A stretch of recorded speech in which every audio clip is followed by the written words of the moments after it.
Welcome to the Group Dentistry Now show, the voice of the DSO industry. Kim Larson and Bill Newman talk to industry leaders about their challenges, successes, and the future of group dentistry. Visit groupdentistrynow.com for more DSO analysis, news, and events. Looking for a job or have a job to fill? Visit joindso.com. We hope you enjoy today's show. Welcome, everyone, to the Group Dentistry Now show. I'm Bill Newman, and as always, we appreciate you watching us. Always have some great conversations, and going to discuss some really cutting-edge topics, talk about technology, and we talk about software innovation and really how it applies to dental membership plans and the importance of those, how that relates to same-store growth and making your DSO and your patient experience a better thing. We have Christopher Hayes. He is the Chief Operating Officer at Kleer and Membersy. Chris has been in the healthcare IT space for a while. He graduated from Carnegie Mellon University. After he graduated, he co-founded Net Health. They were focused on electronic health records and analytic tools for underserved healthcare specialties. Chris joined Membersy in 2023, and then, of course, Kleer and Membersy merged this year, and he is the Chief Operating Officer at Kleer and Membersy. So, first off, Chris, thanks for joining us today. Always interested to talk about technology and how we can leverage software to really have a better patient experience and help our DSO partners operate more efficiently. Great to have you here. Thanks, Bill. Appreciate being here as well. So maybe a little bit about your background. I talked a little bit about, Carnegie Mellon and your first, that company that you founded. Hey, it'd be great to kind of find out, what you learned working in the healthcare space. What was the healthcare specialty that you were focused on, or specialties? Yeah, so NetHealth started by focusing on chronic wounds. So we provided electronic health records to hospitals that ran outpatient wound clinics. As we kind of grew and diversified, we introduced a electronic health record for physical therapy and occupational therapy. We also had home health software, and so the whole focus was really around not only providing electronic health records, but how do you help those using those tools through analytics and help them both operationally and clinically, and always focused on the specialties that the big box EHRs really didn't serve all that well. And my role there was a chief technology officer. So I was responsible for really all of the innovation that happened, both from a product management perspective in driving the roadmap, but also executing from an engineering perspective. So you joined Membersy, which is now Kleer Membersy, in 2023. What is your role? You're Chief Operating Officer. So maybe describe, kind of your 2023 to now and some of the changes that you've seen there, because that's a long period of time when it comes to software. Yeah, sure. Definitely an exciting period. When I joined, we were in the midst of a replatforming of our kind of core software at Membersy. And I was, really a big driver for me joining was to oversee that project and bring it to fruition into our clients' hands. And so my role not only involves the engineering side, but also overseeing all of our customer service implementation as well. So one of the things I really like about this role at Kleer Membersy is kind of the molding together of both the engineering and the services side, which allows me to stay super close to our customers and make sure that what we're building is really hitting home and having the desired value. So let's talk a little bit about let's go back to that experience that you had in the medical space, and talk about some of the trends that you saw there, and then maybe how it relates to similar trends in dental. And I always, mention this because I've been in dental for quite a while. And what you hear from people that come in from outside the space is that we're a little behind the times. We tend to adapt a little bit more slowly than other industries do. So, which isn't always a bad thing, because we can peek into other industries and see what the trends look like. And the idea is that they're probably going to end up in dental at some point soon. So maybe some of the overall dental software trends, or maybe medical trends that you're seeing, and how some of those are coming over to dental. Thanks, Bill. So I would say, you're spot on in terms of dental being more of a kind of close follower than leader in some of the technology innovations. I'd focus in three areas that I think are really interesting in healthcare space, and I think we're seeing them come into dental as well. So first is around interoperability, both between healthcare entities, so from one healthcare system to the next, but also between HIT systems. And really the drive there is like no more silos. You can't have data for patient split between these different systems without any sort of communication between them. The real advance that we're seeing is going from kind of exchanging data to having embedded technologies. A good example of this is the company Epic, which really dominates the hospital EMR space. Epic has what they call the Epic App Orchard, where any software company can build and get approved to launch their tools right within a patient record, which is very, very, very powerful. So you're no longer limited to what that EHR is built. You can launch whether it's analytics tools, whether it's any sort of kind of valuable add-ons directly within the platform, and we're seeing that happening more and more, which is exciting. The second area is around analytics and AI. So when I think about the blending of those two, it really is about moving from what historically has been descriptive reporting, so what happened in the past, which takes a lot of work. You're running it and you're trying to figure out, how do I apply that to what might happen in the future?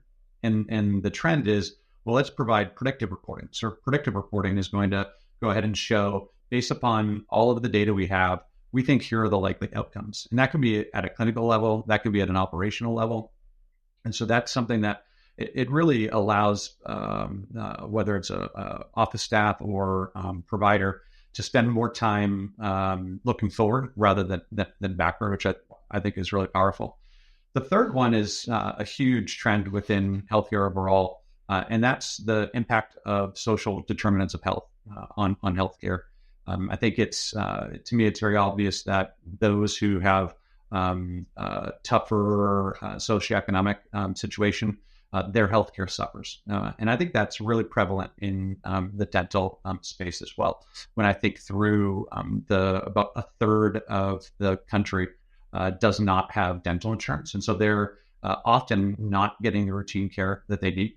And so what we're here for, we as in Kleer Membersy, is trying to figure out a way to provide more affordable care to everybody. And so to somewhat level the playing field is what the goal is there.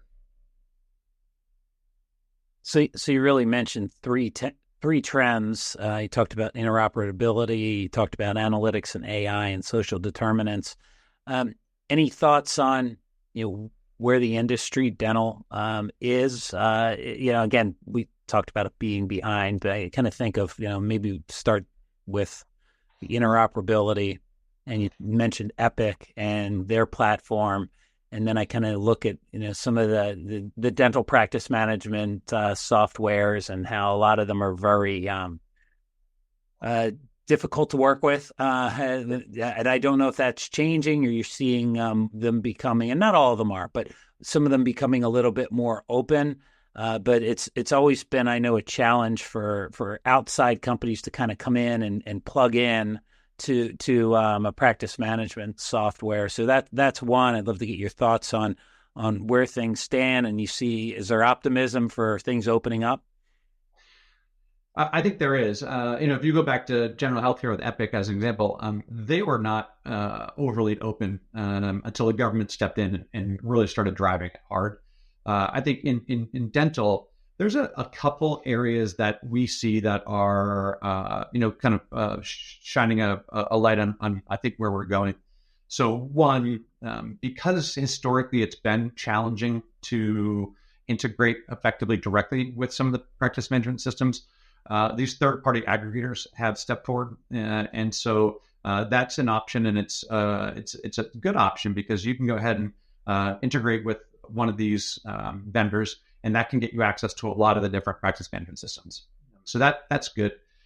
One area that has held the industry back a little bit is the lack of standards. And so HL7, Health Level 7, is the standard that's been in place in healthcare for many, many, many years, decades in fact, and that's lacking in the dental space.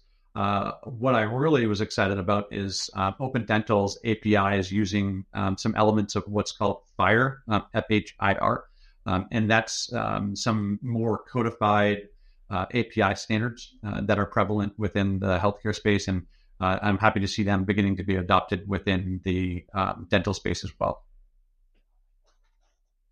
So on the operations side of things, some of these shifts that we're seeing, how do you think it's going to impact the DSOs operationally?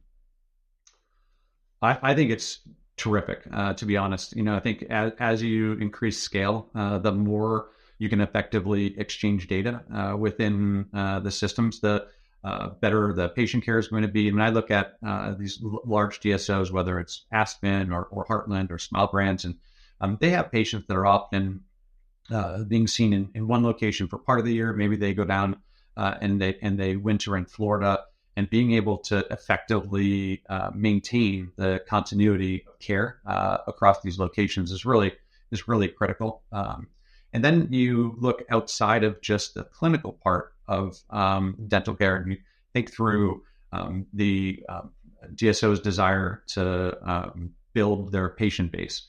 And if we can go ahead and have a great exchange of data between a PMS system and marketing tools, then you can create really great opportunities to attract patients into the system, which is always needed within, whether it's a private practice or whether it's a DSO. Then finally, what I would look at is the DSOs have a strong need to report and aggregate data across all of their offices. So if they have 250 offices, we want to be able to roll that data up and show whether it's at a regional level or at a national level, what are the trends that they're seeing. If they're going ahead and applying some sort of experiment to see whether they can attract new patients with a certain campaign, can they see how effective it is across all their practices? And so that's where I think the kind of changes in tooling and technology is really an asset towards the DSOs. Yeah, you actually pretty much answered the next question I have, but I was kind of curious as to, you're seeing these trends. What changes have you made at Kleer and Membersy really to kind of build the software to, take advantage of these opportunities? And it sounds like you've done a couple of things. Anything else maybe that I missed there as far as some of the changes that you're making with the platform? Yeah, I'll cover two that I think are pretty interesting. So one, it really touches on security, and it's single sign-on is very prevalent across all businesses, and it allows the kind of corporate entity, so the DSO, to administer all and provision all accounts, and so that's one. It doesn't. It's not necessarily the most fun change that we've made, but it does drive a really great security model that we really like. A second one is around, and this is something that we're just working on right now, it's around benchmarking. And so it's really terrific to be able to see an office and see how that office is operating as compared to the rest of their cohort. And that cohort may be their DSO, or maybe we take a step back and say, well, how does this office operate as compared to the Kleer Membersy cohort? And so you're looking at thousands of offices, and you can see whether they're having a similar number of memberships sold. What are the services rendered as well? How does that look? So benchmarking, in my last company at NetHealth was extremely valuable and important to our clients, and that's something I'm trying to bring to our current clients at Kleer Membersy. You mentioned that. You mentioned the use of AI and analytics as an overall healthcare trend. And so are you when you talk about the benchmarking, is that really in that analytics platform that you have? And are you leveraging AI to kind of monitor that? What does all that look like? And I guess it's great. I mean, it sounds great if you're able to benchmark. It certainly benefits the DSO and the the practices that are performing well, and the others, it gives them an opportunity to catch up. How about from a standpoint of benefiting the patients? Yeah. So to me, the primary application for AI that I see in the probably 9 to 18 month zone is right sizing plans. And so what I mean by that is if you can identify around a office, let's say a 5 to 10 mile radius, what the socioeconomic data looks like, can we then build plans that maximize the opportunity for patients? So some patients may be looking to find a plan that covers a lot of their routine care. Other patients may look to identify plans that are more heavy in services. And really, we can take data both from publicly available data, but also data coming from practice management systems, and understand what's the profile of these patients that will allow us to build a plan that really matches what their needs are. And that both helps them from a financial perspective, but it also helps them make sure that they're getting the right care in the dental care. Let's go back to interoperability. I mean, it's the second hottest topic in the industry. It's if we do the top three, it will be same-store sales growth, followed by interoperability, followed by security. Those seem to be like the three. I might have missed one, but I think we're pretty close on those. I guess depending on what your role is, they may flip around a little bit. Does that kind of jive with what you're seeing? Absolutely. Yeah, 100%. I think the idea that independent healthcare software will continue to be on an island without any sort of connectivity, that those days are in the past. The efficiency lost, if you're have a practice management system, you're entering a patient, all of the demographics, all of the data about them, and then you're going to another software system and you're adding that all over again. It's a waste of time. And so the efficiency is lost, but also the rate of errors is significantly higher as well. And so being able to build efficiency, improve accuracy is really critical. When I think of interoperability, there's kind of two aspects of it for me. So one is read access. And so when I say read access, that's really data coming from the practice management systems to us, to the membership platform. And that allows us to accurately profile and enroll patients. The other part of the interoperability is write access. So when data is coming from our system and is being written back to the practice management system. Examples of that would be, well, they purchased a membership and we want to get that payment back to the patient ledger. And so that's one way that data flows. A second would be, well, right when a patient signs up for membership, they're likely a new patient. They may never have been to that practice before. We want to immediately create the opportunity to schedule an appointment. And so can we create a scheduling appointment message that automatically creates an appointment within the practice management system? And so when we're kind of moving down that direction, we're able to streamline that patient's activity, make it easier for the front desk person because it's automatically sending a message. So that's where the value of both a read and write interoperability comes from. Back to security again, one of the hot topics. And I just got back from a DSO Leadership Summit in Atlanta and actually had the opportunity to sit in on a tabletop cybersecurity exercise. Really, really scary, quite frankly. But it's top of mind. We had the Change Health incident. We had one of the big distributors that had a breach, and it seems like every couple of weeks, you see some press release where a group or a dental practice is disclosing that there was some type of whether it's phishing or whatever, that there has been some personal information that's been leaked, and so that's becoming more and more a concern for dental practices and DSOs. And so security, I'm sure, is a hot topic. So I know you talked a little bit about it. Anything more you want to touch on as far as your approach to, this security when it comes to the Kleer and Membersy platform? Absolutely. I mean, security across healthcare and in the dental space is it has to be a priority. And it's sad that there are so many bad actors out there that are looking to make money by hurting others. I mean, I've seen situations where a pediatric children's hospital is taken down and they can't access their medical records, which is really a terrible situation.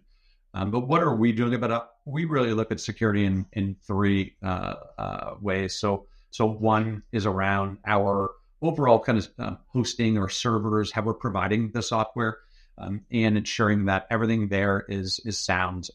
So we have tools that allow for great observability. So we have what we call site reliability engineers that are constantly monitoring, reviewing logs, ensuring that any sort of intrusions are being stopped. And thankfully, there's tools, and we talked about AI earlier, but a lot of this observability and resiliency tools are embedded AI. So they're regularly looking at new threats. Every day they get updated through your partner to go ahead and get these new rules put in place to ensure that it's always evolving. A second area is around our code itself, so the product that we've written. And so every 2 weeks, every month, we're releasing updates to our software to continue to add new features and enhancements. So we have tools that automatically scan for any vulnerabilities, so that there's nothing that we're introducing that's going to create any problems. And so that's the second area. The last one, though, is by far the most important, and that's around people. And 85% of all ransomware attacks are caused by human error. And so we can do great on the first two, but that's only covering about 15%. The 85% are really related to training people. And so we really invest heavily into ensuring that our employees are trained effectively, that we've got rules and password requirements that are ensuring that nobody can make kind of simple mistakes. We also do a lot of phishing tests to try to make sure that our employees are being subject to the type of attacks that they would see, and then we can do additional training. So we really focus heavily on that third one, knowing how great of a risk all employees are, not just at Kleer Membersy, but across all companies. Great. Yeah, that's like I said, after kind of going through that tabletop exercise, it's very, and some of the things that you're doing at Kleer Membersy are similar to what the recommendations were there. The education component, because it is so much of it is human error, that really you need to educate the humans in order to try and prevent that. And I'm sure the threats are constantly evolving and changing and unfortunately becoming more and more sophisticated. So it's great that you all are doing that. As we start to wrap up the podcast here, Chris, any final thoughts? I'd love to get your feedback on where, you can see Kleer Membersy and your platform and offering evolving in the next 12 months. If you give us maybe a sneak peek into what the next 12 months of the organization look like. Sure. So I'd say the biggest area that we are focusing is, right now we're doing really, really well in serving the members that we have and helping them get better access to dental services. But there's a lot of patients that aren't reached yet. And so there's a revenue optimization project that we're working on that will help our practices identify what is the right level of membership. We're not sitting here saying that 100% of patients should be members. We think that there's a clear space for insured patients, and there's a really great model there. But there's a lot of opportunity in helping and partnering with offices through technology to identify what's the correct penetration for the type of plan you're selling, for the type of patients you have within your practice, so that they can be right sized there. So that's kind of from the practice perspective. I touched a little bit on some of the ways that we're trying to ensure that patients can be reached with the right plans as well. And that's another thing in the next 9 to 12 months that I'm excited about in terms of us delivering that. Great. Well, thank you so much, Chris. This has been great information. If people want to find out more about Kleer Membersy, or they want to touch base with you, what's the easiest way to do that? So a number of ways. So one, both being that we're recently merged, we both still have our own website. So Kleer.com and Membersy.com have a great information. I think following both of us on LinkedIn is terrific. We're regularly posting updates around what's happening. So that's a good path as well. And then obviously, if you're ever at any of the conferences, we love seeing people in person. So we're always a presence and enjoy that part of our interactions. Yeah, absolutely. We'll drop the URLs in the show notes, and also, you have a lot of great blog posts. We have a plethora of content that Kleer and Membersy and Kleer Membersy have shared with us, and really recently, but I'd say the past 3 or 4 years. You can kind of go back and to our archives at Group Dentistry Now and see some of those articles. So I'll link a couple of those up, the more recent ones, in the show notes too, so everybody can have access to that. But thanks to Christopher Hayes, the COO of Kleer Membersy. Appreciate you stopping by today and sharing those insights. The future looks very bright for membership plans for the dental industry as we slowly catch up, but we are catching up, and that's a great thing when it comes to advances in technology and software. So that's all today. Thanks, everybody, for watching us. This is the Group Dentistry Now show, and I am Bill Newman. Thanks again, Chris. The Group Dentistry Now show has listeners across North and South America, Europe, Asia, and Australia. If you like our show, subscribe today, and please tell your colleagues about us.